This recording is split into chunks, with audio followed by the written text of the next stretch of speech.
Colleagues, our next speaker is Mark Serwotka, the General Secretary of PCS. Mark, as you know, is an incredible advocate for our members and for low-paid members everywhere and for changing and fighting austerity. So welcome, Mark, and invite you to address the rally. Thank you. Thanks very much, Janice. Good afternoon to everyone. It's an absolutely fantastic turnout. If you're milling around the edges, come and join us. The more the merrier. Now, colleagues, I want to start by saying this. The Polly Toynbee wrote an article about this dispute right at the beginning, when she said that this dispute and what it was over represented as a cause all that was great about trade unionism and all that was despicable about the coalition government. Because it's a dispute about greed, about profit, and about treating people with enormous talent as they are commodities on a balance book. Well, what I want to say here today from my union is that we could not be prouder of these people who've been on strike.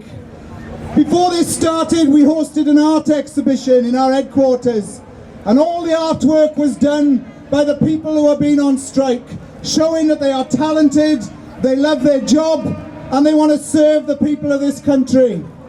What a sharp contrast that is to the speculators and the spivs and the millionaires who are on the trustee, who want to see this strike defeated and they want to see this gallery privatised. Now, they may be in that building behind, so just in case they are, I want us to make the loudest possible noise in a moment. So if you support the National Gallery strike, shout as loud as you can.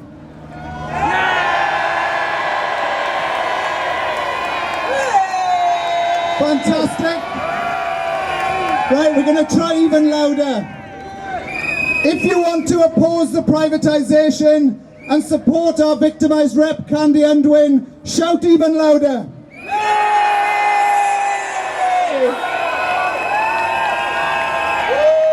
Fantastic.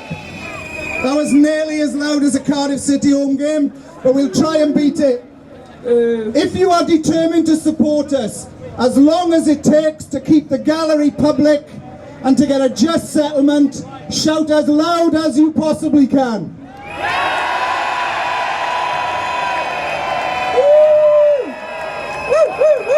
Well, I hope they're listening, and I hope they listen to some of the speakers that we've got today.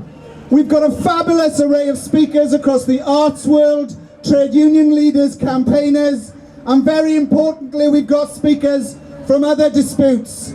And one thing in PCS we've always been clear about is this strike is absolutely critical, but it is one of a number of strikes that is against the disgraceful policies of the government.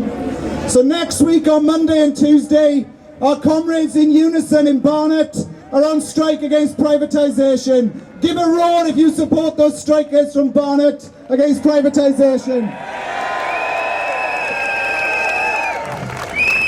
Now, colleagues, as you've been told, when the next phase of action ends, is 34 days of strike action. What an incredible commitment that is of our members. On behalf of Janice and myself and the union's national executive, we want to make this statement very clear. Our union will continue to support this strike in every way possible until our members believe they've got an acceptable settlement to go back to work. They've already won the London living wage, not because these people felt generous, but because they've been on strike to demand it. So now we want to end the privatisation and we want to get Candy back at work. And let me say something briefly about our reps.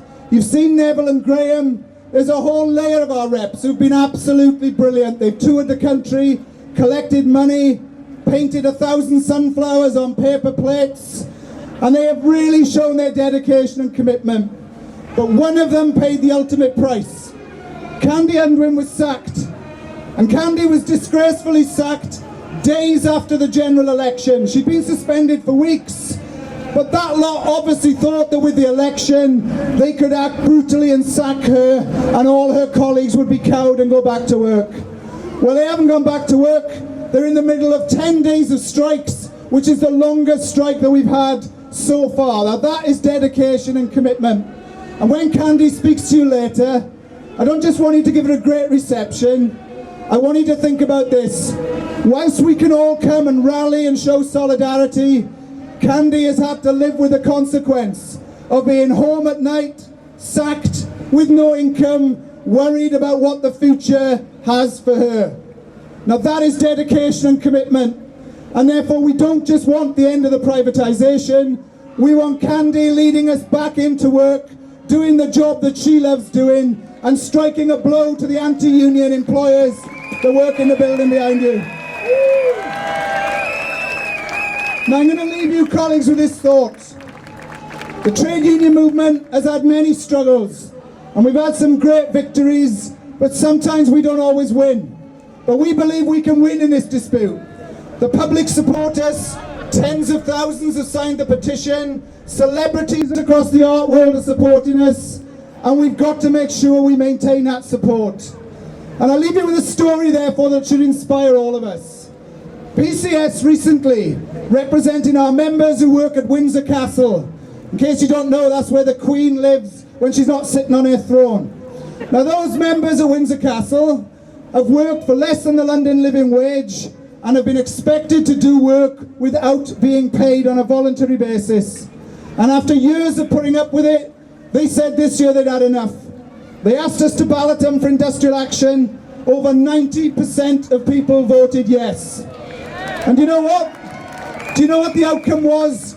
No industrial action, the London living wage backdated 6 months, and pay rises between 4.5% and 7.5%. Now listen, if workers in the Queen's Gaff can win, we can win in this institution behind us. So if they are listening, hang your heads in shame. And for all of you here, go back to your union branches and your communities, committed to ensure this strike is victorious.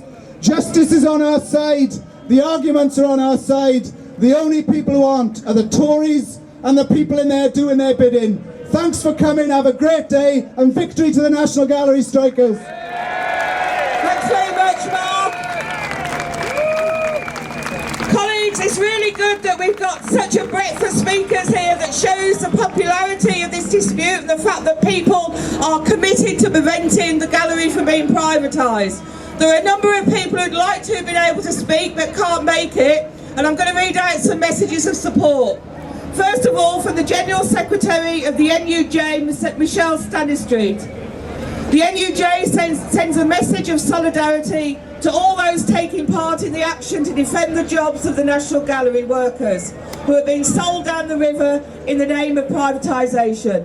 We call for the reinstatement of PCS rep Candy Unwin, whose suspension is a clear example of the crass way the management has behaved. Millions of visitors come to see the arts and treasures at the gallery made secure by these workers, who will probably find their jobs contracted to the cheapest bidder. And our second message of support at this moment is from Polly Toynbee. Please accept my best wishes and solidarity to all of you gathered to protest at the privatisation of the National Gallery and the unjust dismissal of Candy Unwin. The National Gallery is a great British album, should resist becoming yet another icon for Britain's low-paid, zero-hours, contemptuous treatment of valuable employees. The low-paid gallery assistants who show their loyalty to this priceless institution now find the risk of being victim to another rotten privatisation and being shunted off to work for a new employer. I call upon the incoming director to get a grip of this dispute and look for negotiated settlement that respects the workers and their union representatives. I call upon the trustees to make your voices heard. You are the custodians of this great place. Speak up now for the staff who help it exist. The re-elected Cameron government came to power claiming to stand for working people, but by their silence on this issue, we can see that this claim, like many others, is false. These low-paid workers deserve all our support, and I urge all those present to continue the campaign for this just cause. But thanks very much to Polly and Michelle for those messages of support.